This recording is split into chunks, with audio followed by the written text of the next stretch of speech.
السلام علیکم ورحمۃ اللہ وبرکاتہ۔ نحمدہ ونصلی علی رسولہ الکریم، اما بعد، فاعوذ باللہ من الشیطان الرجیم، بسم اللہ الرحمن الرحیم۔ سورہ یونس آیت نمبر 36 سے آج کے سبق کا آغاز ہم کریں گے۔ اللہ تبارک و تعالیٰ فرماتے ہیں، اعوذ باللہ من الشیطان الرجیم، واو اور ما نہیں، یتبعو وہ پیروی کرتے، اکثرہم ان میں سے اکثر، الا مگر، ظن گمان کی، انا بے شک، الظن گمان، لا یغنی نہیں فائدہ دیتا، من الحق حق سے، شیئن کچھ بھی، ان اللہ بے شک اللہ، علیم خوب جاننے والا ہے، بما ساتھ اس کے جو یفعلون وہ سب کر رہے ہیں۔ اس سے قبل آیات میں ہم نے دیکھا کہ اللہ تبارک و تعالیٰ مشرکین مکہ کے باطل عقائد کو ذکر کرتے ہوئے ان کے مختلف اعتراضات جو وہ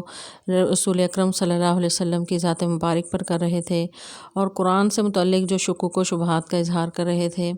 اللہ تبارک و تعالیٰ نے وہ نقل کرنے کے بعد ان کے باطل عقائد کا رد کرتے ہوئے مختلف دلائل پیش کر رہے ہیں۔ ان آیات میں بھی اللہ تبارک و تعالیٰ قرآن پاک سے متعلق جو ہے اس کی حقانیت کو بیان کرنے کے لیے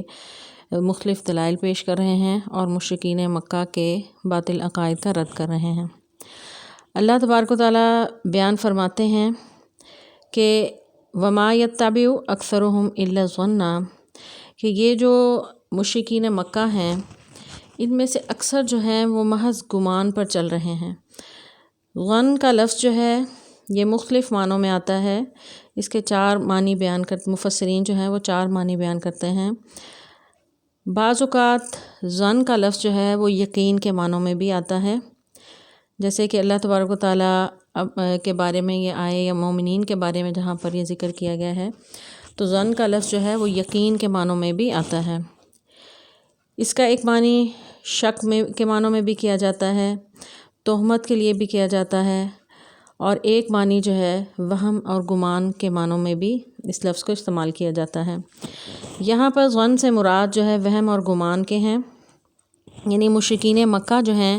وہ محض جو ہے وہ وہم اور گمان کی پیروی کر رہے ہیں۔ ان میں سے اکثر جو ہے وہ بتوں کی پوجا کرتے ہیں اور ان کی زندگی گزارنے کے جو طریقے ہیں وہ بالکل اس کی بنیاد جو ہے ان کے محض گمان اور وہم کی بنیاد پر ہیں۔ اللہ تبارک و تعالیٰ بیان فرماتے ہیں کہ یہ جو مشرکین مکہ ہیں ان کا جو طرز زندگی ہے اور ان کے جو نظریات ہیں اور جو انہوں نے عقائد خود سے گھڑ رکھتے ہیں، خود ساختہ عقائد ہیں، ان تمام عقائد کی بنیاد در حقیقت ان کے محض گمان پر ہے، اس کی کوئی حقیقت نہیں، کوئی ان کے پاس جو ہے وہ ٹھوس ثبوت نہیں ہے، کوئی ان کے پاس دلیل نہیں ہے، صرف گمان کی بنیاد پر انہوں نے یہ جو باطل عقائد گھڑ رکھے ہیں۔ ان کے جو ہے وہ دماغوں میں ایسا شر بھرا ہوا ہے کہ خود بخود ہی یہ سوچتے ہیں کہ ایک انسان نبی کیسے ہو سکتا ہے، خود بخود ہی یہ سوچتے ہیں کہ اس نبی پر فرشتہ کیسے اتر سکتا ہے، یعنی ان کے چھوٹے دماغ ہیں اور ان دماغوں میں یہ بات نہیں پڑ رہی اور انہیں سمجھ نہیں آتا، اور خود بخود جو ہے یہ وہم اور گمان کرتے ہیں رسول اکرم صلی اللہ علیہ وسلم کے بارے میں کہ یہ کوئی اجمی آ کر انہیں یہ قرآن کی تعلیم دے جاتا ہے، یا کبھی آپ کو شاعر کہتے ہیں، کبھی آپ کو نعوذ باللہ مجنوں کہتے ہیں، دیوانہ کہتے ہیں، کبھی جادو کا الزام لگاتے ہیں۔ تو یہ تمام باتیں جو ہیں ان کے یہ جو عقائد ہیں اور ان کی جو باتیں ہیں ان کی بنیاد جو ہے وہ حقیقت پر کچھ بھی نہیں ہے، نہ ان کے پاس کوئی ٹھوس دلائل ہیں، یہ صرف وہم اور گمان کی بنیاد پر یہ سب باتیں کر رہے ہیں۔ آگے اللہ تبارک و تعالیٰ فرماتے ہیں، ان الظن لا یغنی من الحق شیئا، گمان جو ہے وہ حق کے مقابلے میں کچھ بھی فائدہ نہیں دیتا۔ یغنی کا لفظ جو ہے اس کا روٹ ورڈ جو ہے غین نون یا ہے، اس کا مطلب ہے بے نیاز ہونا، قائم مقام ہونا، یعنی کوئی ایسی چیز جو کسی دوسری چیز کی جگہ پر اس طرح سے آ جائے کہ وہ پہلی چیز کی ضرورت ہی محسوس نہ ہو۔ جس طرح اگر آپ کا موبائل خراب ہو جائے تو اس کی جگہ آپ کوئی نیا موبائل لے آئیں تو اس کے بعد آپ کو اس خراب موبائل کی بالکل ضرورت نہیں رہتی، وہ نئے موبائل کی وجہ سے آپ بالکل پرانے موبائل سے بے نیاز ہو جاتے ہیں۔ تو غنی کا مطلب ہے بے نیاز ہونا، یعنی حق آ گیا، حق سے مراد یعنی اس سے قبل آیت جو ہم نے 35 میں پڑھا کہ اللہ تبارک و تعالیٰ نے بیان فرمایا کہ حق کی طرف ہدایت کون دیتا ہے، حق سے مراد در حقیقت قرآن پاک ہے۔ تو اللہ تبارک و تعالیٰ بیان کرتے ہیں کہ قرآن آنے کے بعد انہیں کیا ضرورت ہے کہ محض اپنے سوچ اور خیالات کی بنیاد پر یہ فیصلے کرتے ہیں، اپنے باطل عقائد کی بنیاد پر جو یہ باتیں گھڑتے ہیں۔ تو قرآن آنے کے بعد ایک ٹھوس دلیل آنے کے بعد اور اللہ تبارک و تعالیٰ کا کلام آ جانے کے بعد انہیں ضرورت ہی نہیں پھر کسی اور چیز کی۔ تو اگرچہ خطاب جو ہے یہاں پر مشرکین مکہ سے ہے، لیکن اللہ تبارک و تعالیٰ چونکہ قرآن تمام مسلمانوں سے مخاطب ہے، تو آج کے مسلمانوں سے بھی اللہ تبارک و تعالیٰ اسی طرح مخاطب ہیں کہ جب قرآن تمہارے پاس آ چکا ہے، رسول اللہ صلی اللہ علیہ وسلم کا فرمان تمہارے پاس موجود ہے، تو ان سب چیزوں کی ہوتے ہوئے تمہیں اپنی عقل کے جو گھوڑے دوڑانے کی کوئی ضرورت نہیں ہے۔ یعنی پھر تمہیں محض یہ کہنا کہ میرا دین کے معاملے میں خاص طور پر کہ میرا خیال یہ ہے، میں جو ہے اس کے بارے میں یہ سمجھتا ہوں، یا دین کی کوئی بات وہ کہے کہ مجھے اس طرح اس کی سمجھ نہیں آتی یا میرے دماغ میں یہ چیز نہیں آتی، تو انسان کا وہم اور گمان جو ہے وہ حقیقت اور وہ یقین کی جگہ نہیں لے سکتا۔ تو اللہ تبارک و تعالیٰ یہاں فرماتے ہیں ان الظن لا یغنی من الحق شیئا، یہ جو تمہارے گمان ہیں، یہ تمہارے وہم ہیں، یہ جو تمہارے خیالات ہیں، یہ جو تمہارے باطل عقائد ہیں، یہ کبھی بھی قرآن کی جگہ نہیں لے سکتے۔ تم قرآن کی باتیں تمہارے دماغ میں اگر نہیں آ رہی تو اس کا مطلب یہ ہے کہ تمہارا مطالعہ کمزور ہے، تم نے اس کو گہرائی تک جا کے سمجھا نہیں ہے، تمہارے پاس اتنا علم نہیں ہے کہ تمہیں دین کی بات سمجھ نہیں آ رہی، کیونکہ قرآن اللہ کا کلام ہے اور خالق کے کلام میں کوئی بھی کمی نہیں ہے۔ انسان کے دماغ میں جو ہے وہ کوئی فطور آ سکتا ہے، دماغ کے سمجھنے میں کوئی کمی ہو سکتی ہے، لیکن خالق کے کلام میں بالکل بھی کسی بھی قسم کا کوئی شک و شبہ نہیں ہے۔ تو اللہ تبارک و تعالیٰ فرماتے ہیں کہ اس کتاب کے آ جانے کے بعد، اس قرآن کے آ جانے کے بعد، اس حق کے آ جانے کے بعد یہ کیا بات ہے کہ اس کے بعد یہ معاشرے کے مختلف جو رسم و رواج ہیں، ان کے جو خیال اور افکار ہیں یا انسانی فلسفے ہیں، ان کو یہ ترجیح دیتے ہیں، حالانکہ ان الظن لا یغنی من الحق شیئا، کہ حق کے آ جانے کے بعد گمان جو ہے وہ بالکل بھی فائدہ نہیں پہنچا سکتا۔ ان اللہ علیم، بے شک اللہ خوب جانتا ہے کہ حق کیا ہے اور لوگوں کے جو باطل فلسفے ہیں وہ کیا ہیں، اور دین کے بارے میں جو خود ساختہ باتیں انہوں نے گھڑ رکھی ہیں وہ کیا ہیں۔ اللہ ہر چیز سے واقف ہے، بما یفعلون، جو وہ کر رہے ہیں۔ تو دین کے معاملے میں انسان اپنی عقل کے گھوڑے دوڑائے یا اپنی رائے، کیونکہ یعنی یہ ہو سکتا ہے کہ قرآن پاک میں غور و فکر کرے اور اس کے بارے میں کوئی رائے قائم کرے، لیکن اپنی رائے، کسی بھی انسان کی رائے کو یہ کہنا کہ یہی حتمی رائے ہے اور یہی اس سے مراد ہے، یہ کہنا بالکل غلط ہے، کیونکہ انسان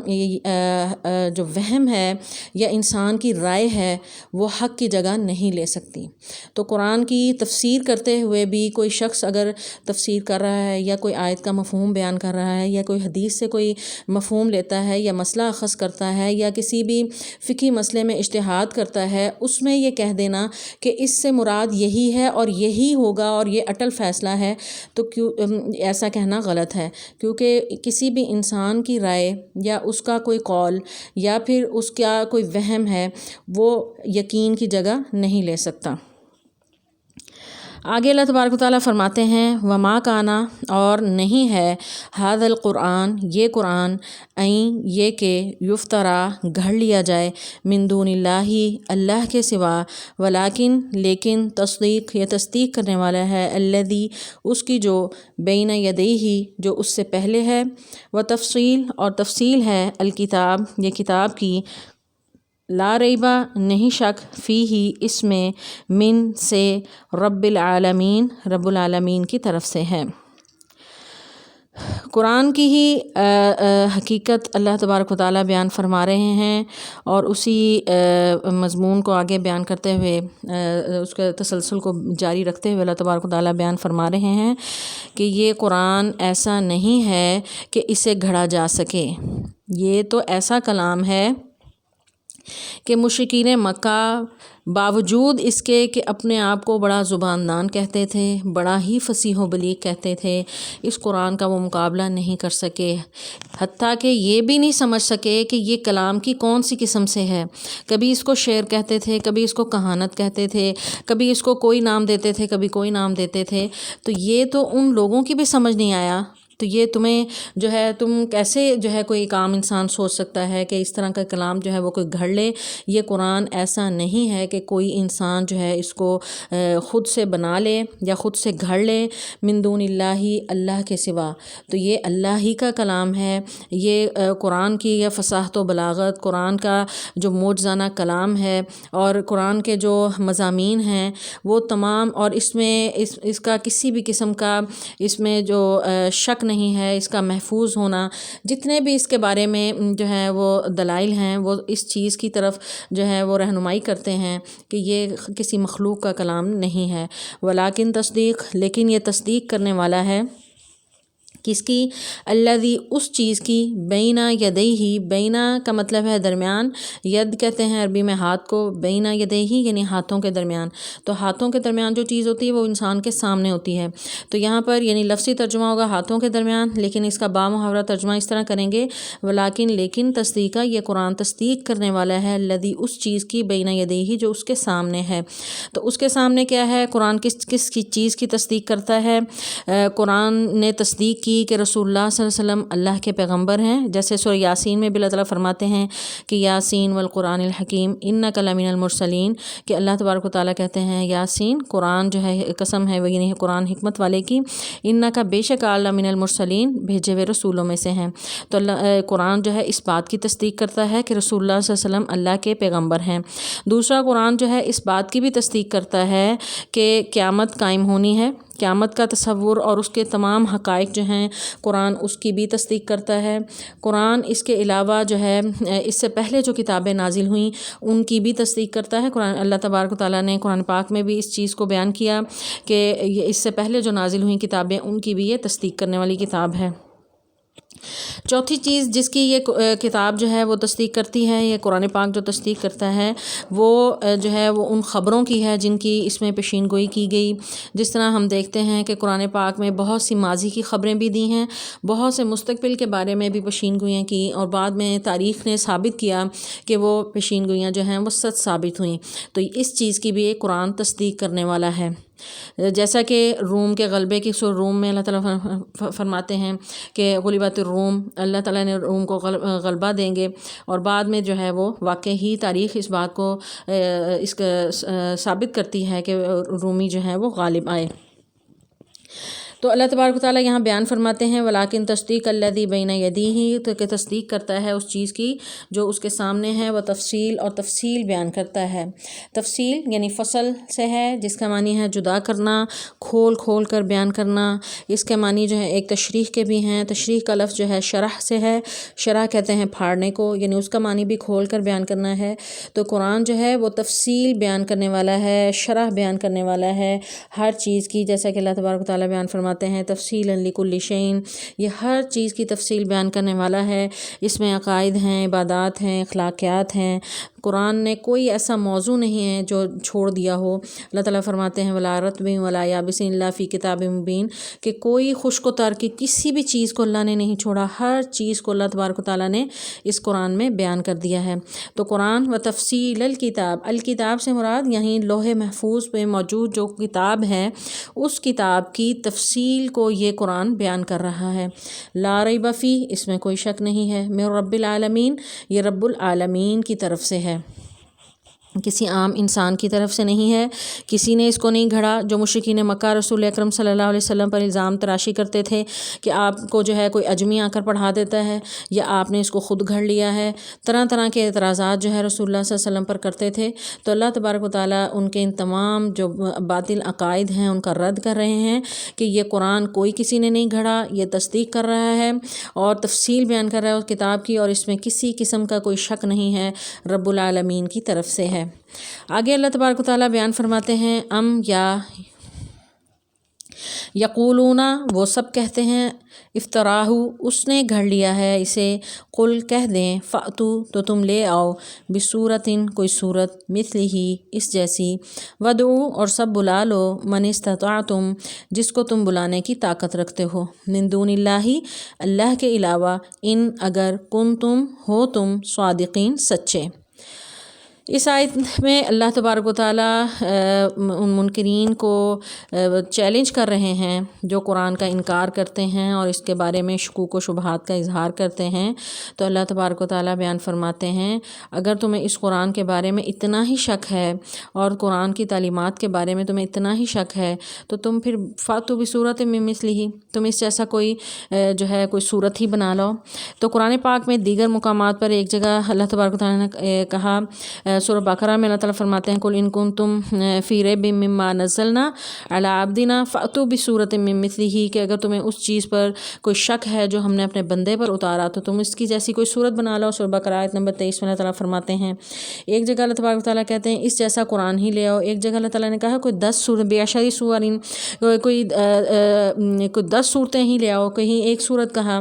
تو یعنی یہ چیلنج ایسا تھا کہ اللہ تبارک و تعالیٰ نے 1450 سال پہلے یہ چیلنج دیا اور قرآن کے انکار کرنے والوں کو یہ چیلنج تھا۔ آج تک کوئی اس چیلنج کو قبول نہیں کر سکا، کوئی اس جیسا کلام نہیں لا سکا۔ یہ قرآن ایک ایسی کتاب ہے کہ 1450 سال سے اسی حالت میں موجود ہے جس طرح اللہ تبارک و تعالیٰ نے نبی اکرم صلی اللہ علیہ وسلم پر نازل کی، اور اس بات کا اعتراف جو ہے کفار بھی کرتے ہیں۔ تو یہی اللہ تبارک و تعالیٰ بیان فرماتے ہیں کہ نہ اس قرآن کے الفاظ پر، اس کے محفوظ ہونے پر اور اس کے ہدایت ہونے پر بھی کسی قسم کا بھی کوئی شک نہیں ہے۔ اگر تمہیں کوئی شک ہے تو پھر اس جیسا کوئی کلام لے آؤ جو اس کے مقابلے کا ہو، ودعو اور بلاؤ من استطعتم جس کی تمہیں بلانے کی استطاعت ہو۔ یعنی یہ نہیں، اللہ تعالیٰ نے یہ نہیں کہا کہ کوئی ایک جو ہے انکار کر رہا ہے تو وہ اکیلا ہی جو ہے کوئی صورت بنا لے یا اکیلا ہی کوئی اتنا کلام لکھ لے۔ اللہ تبارک و تعالیٰ بیان فرماتے ہیں کہ اگر تمام جن و انس بھی اکٹھے ہو جائیں کہ وہ جو ہے اس قرآن کا مقابلہ کر سکیں تو وہ ایسا ہرگز نہیں کر سکیں گے۔ اللہ تعالیٰ فرماتے ہیں وَلَوْ كَانَ بَعْضُهُمْ لِبَعْضٍ ظَهِيرًا، اگرچہ وہ ایک دوسرے کے مددگار بھی ہو جائیں۔ یعنی صرف تمام انسان نہیں، انسان اپنے ساتھ اگر جنوں کو بھی ملا لیں اور وہ مل کر سب ایڑی چوٹی کا زور لگائیں کہ اس جیسا کلام کوئی بنا لیں، کوئی ایک صورت ہی بنا لیں، یعنی پوری قرآن چھوڑیں 30 پارے اور اس میں جتنی بھی 114 صورتیں ہیں اتنا نہیں، صرف ایک صورت ہی بنا لیں، اس کی چھوٹی سے چھوٹی صورت جو سورۃ الکوثر ہے اس جیسی صورت ہی کوئی بنا لیں، تو ایسا بھی ممکن نہیں ہے۔ یہ بہت بڑا چیلنج ہے جو اللہ تبارک و تعالیٰ نے آج سے 1450 سال پہلے دیا اور آج تک کوئی اس چیلنج کو قبول نہیں کر سکا۔ آگے اللہ تعالیٰ فرماتے ہیں کہ ان کنتم صادقین، اگر تم سچے ہو تو پھر ایسا کوئی جو ہے یہ اس چیلنج کو قبول کرو۔ بلکہ کذبوا ان سب نے جھٹلایا، بما اس کو جو لم نہیں، یحیطو وہ سب قابو پا سکے، بعلمہ اس کے علم پر، ولما حالانکہ ابھی تک نہیں، یاتیہم آئی ان کے پاس، تأویلہ اس کی اصل حقیقت، کذالک اسی طرح، کذبا جھٹلایا، الذین ان لوگوں نے جو من قبلہم جو ان سے پہلے تھے، فانظر تو دیکھیے، کیفا کیسا ہوا، کانا تھا ہوا، عاقبت و انجام الظالمین ظالموں کا۔ اللہ تبارک و تعالیٰ بیان فرماتے ہیں کہ اس سے پہلے بھی لوگوں نے جھٹلایا، یہ کوئی نئی بات نہیں ہے کہ مشرکین مکہ اس پر اعتراض کر رہے ہیں یا آج کے منکرین قرآن پر اور رسول اکرم صلی اللہ علیہ وسلم کی ذات پر جو ہے وہ مختلف طرح کے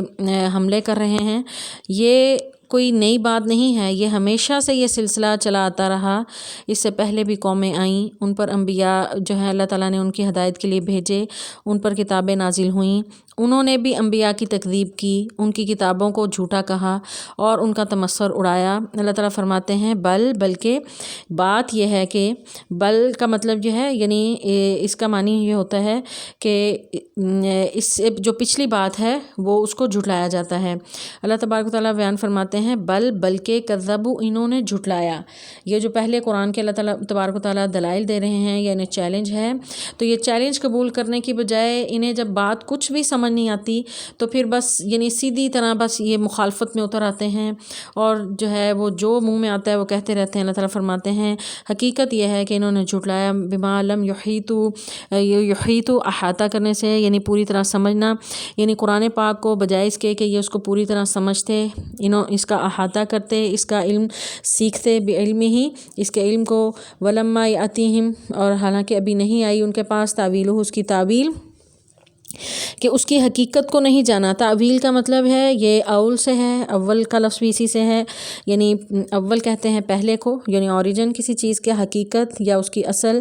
تو یعنی اس کے پرائمری ریسورسز کو نہیں دیکھا، اس کی حقیقت کو نہیں جانا، اس کی گہرائی کو نہیں جانا، اس میں غور و فکر نہیں کیا، اور صرف اوپر سے چند آیات سن کے جو ہے وہ جھٹلانے لگے اور اس کو نبی اکرم صلی اللہ علیہ وسلم کی تکذیب کرنے لگے۔ تو انہیں چاہیے تھا کہ اس قرآن میں یہ غور و فکر کرتے، اس کی تعویل یعنی اس کی حقیقت کو جانتے، اور انہوں نے بجائے اس کے کہ اس کو حقیقت کو جانتے انہوں نے جھٹلایا۔ تو مشرکین مکہ کا یہی تھا کہ نبی اکرم صلی اللہ علیہ وسلم سے جب قرآن سنا تو ابھی یعنی آپ نے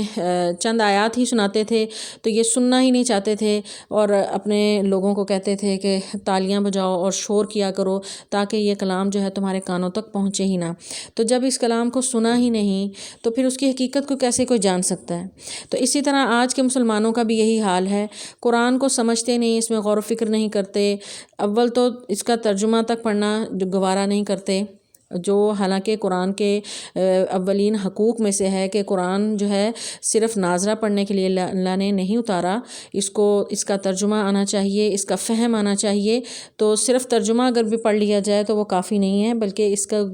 گہرائی میں جا کے، اس کی ڈیپتھ میں جا کر، یعنی یحیطو کا لفظ اللہ تعالیٰ نے یہاں پہ بیان فرمایا ہے کہ اس کا احاطہ کرنا، احاطہ یعنی کسی چیز کو گھیر لینا، تو گھیر لیتا ہے تو اس کو مکمل طور پر اچھی طرح اس چیز کو انسان جان لیتا ہے۔ تو قرآن کو جب تک گہرائی میں جا کر نہیں اس کو جانیں گے، اس کا علم صحیح حاصل نہیں ہوگا۔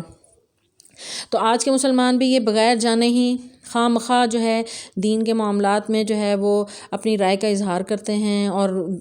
حق بات آنے پر اس کو جھٹلاتے ہیں۔ تو ضرورت اس بات کی ہے کہ ہر بندہ جو ہے، ہر مسلمان، اس پر اللہ نے لازم کیا ہے کہ وہ قرآن کا علم سیکھے، تو قرآن کے علم کو سیکھے اور اس کا گہرائی تک جا کر اس کا جو ہے علم سیکھے، تو اس کے بعد جو ہے وہ دیکھے کہ اس کی رائے کیا ہے، اور اس کی رائے جو ہے وہ یقیناً حق کی طرف جو ہے وہ اس کی رہنمائی اللہ تبارک و تعالیٰ کریں گے۔ تو یہاں پر مشرکین مکہ کا اللہ تبارک و تعالیٰ رویے کو نقل کر رہے ہیں کہ انہوں نے قرآن کو نہ سمجھا، نہ اس کا احاطہ کیا، نہ اس کا علم سیکھا، نہ اس کی تعویل کو جانا، بس ایسے ہی اس کو جھٹلا دیا۔ کذالک کذب الذین من قبلہم، اس سے پہلے لوگوں کا بھی یہی وتیرہ تھا، انہوں نے بھی انبیاء کی بات کو صحیح طور پر سنا ہی نہیں، یعنی جس طرح عام طور پر لوگوں کا یہ رویہ ہوتا ہے کہ کسی کی بات ابھی کوئی شروع کرتا ہی آپ کے مخالف نظریے کا یا مخالف آپ کے عقائد سے متعلق جو ہے وہ کوئی بات اگر کوئی کر رہا ہو، ابھی وہ بات شروع ہی کرتا ہے تو آپ بات سننے کی بجائے اس کو فوراً جھٹلانا شروع کر دیتے ہیں، یعنی ایک پہلے ہی مائنڈ سیٹ بنا لیتے ہیں کہ یہ بات جو ہے وہ غلط ہی کر رہا ہے۔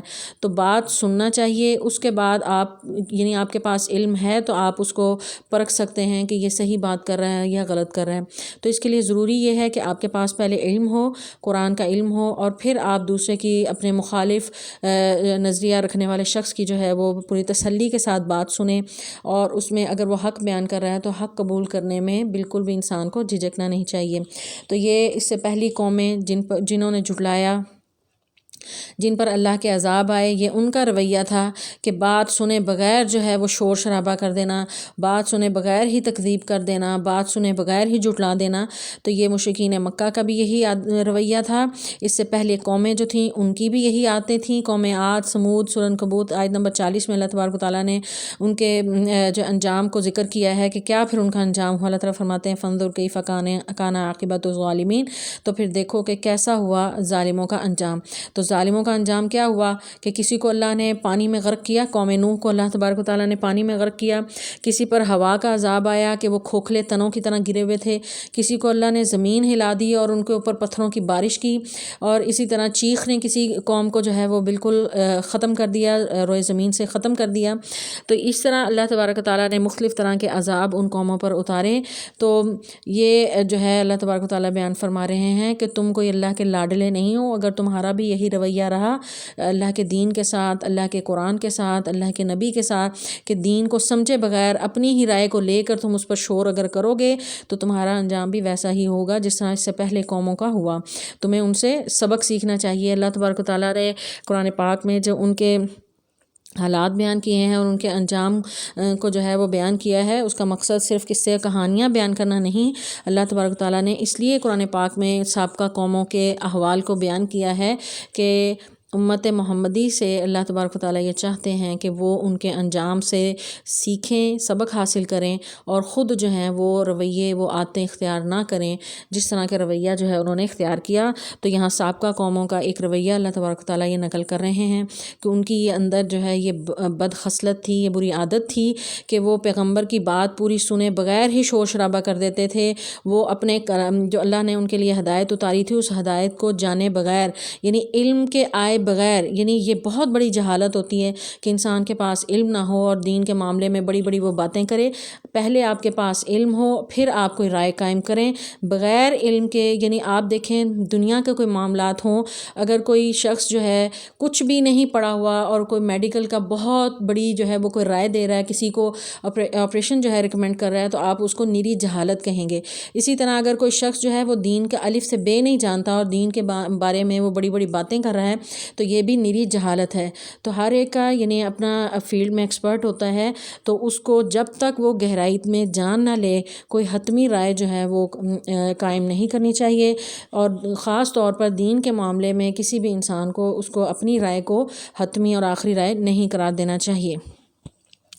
آگے اللہ تبارک و تعالیٰ بیان فرماتے ہیں وَمِنْهُمْ، اور ان میں سے مَن یُؤْمِنُ، کچھ ایسے ہیں جو ایمان لاتے ہیں بِہِ، ساتھ اس کے، بِہِ یعنی اس قرآن پر، وَمِنْهُمْ اس سے بِہِ سے مراد قرآن بھی ہو سکتا ہے اور رسول اللہ صلی اللہ علیہ وسلم بھی ہو سکتے ہیں۔ وَمِنْهُمْ، اور ان میں سے من، کچھ ایسے ہیں لا، نہیں، یؤمنو، ایمان لاتے بِہِ اس پر، وَرَبُّکَ، اور آپ کا رب، اعلم، خوب جاننے والا ہے بالمفسدین، فساد کرنے والوں کو۔ یعنی وہ لوگ جو ایمان نہیں لاتے، کچھ ان میں سے ایسے ہیں، یعنی تمام لوگ ایک طرح کے نہیں، مختلف کیٹیگری کے لوگ ہیں، کچھ ایمان لے آتے ہیں اور کچھ جو ہیں ایمان نہیں لاتے۔ یعنی شروع میں بعض لوگوں نے انکار کیا، بہت مخالفت کی، جس سے حضرت عمر رضی اللہ تعالیٰ عنہ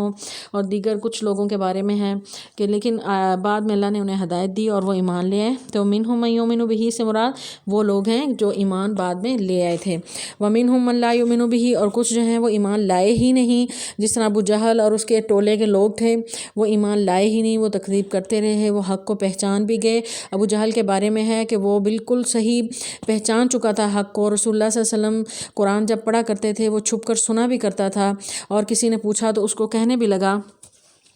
انہوں نے پوچھا کہ کیا تم سچ سمجھتے ہو کہ رسول اللہ صلی اللہ علیہ وسلم اللہ کے نبی ہیں اور یہ قرآن جو ہے وہ اللہ کا کلام ہے اور سچ ہے؟ اس نے کہا ہاں میں سمجھتا ہوں اور میں جانتا ہوں کہ یہ اللہ کا کلام ہے۔ اس نے کہا پھر تم مانتے کیوں نہیں؟ اس نے کہا کہ یعنی یہ خاندانی اس کو جو ہے وہ عداوت تھی کہ بنو ہاشم کو ہی تمام طرح کی جو ہے وہ قیادت و سیادت ملے، تمام فضائل بنو ہاشم کو ہی ملیں۔ اس سے پہلے جو ہے یعنی کیونکہ نبی اکرم صلی اللہ علیہ وسلم کا خاندان بیت اللہ کی جو ہے وہ ذمہ داری ان کے پاس تھی، حاجیوں کو کھانا کھلانا، پانی پلانا، بیت اللہ کی خدمت ان کے ذمہ تھی، اور یہ بڑا اعزاز تھا۔ تو ابو جہل جو ہے وہ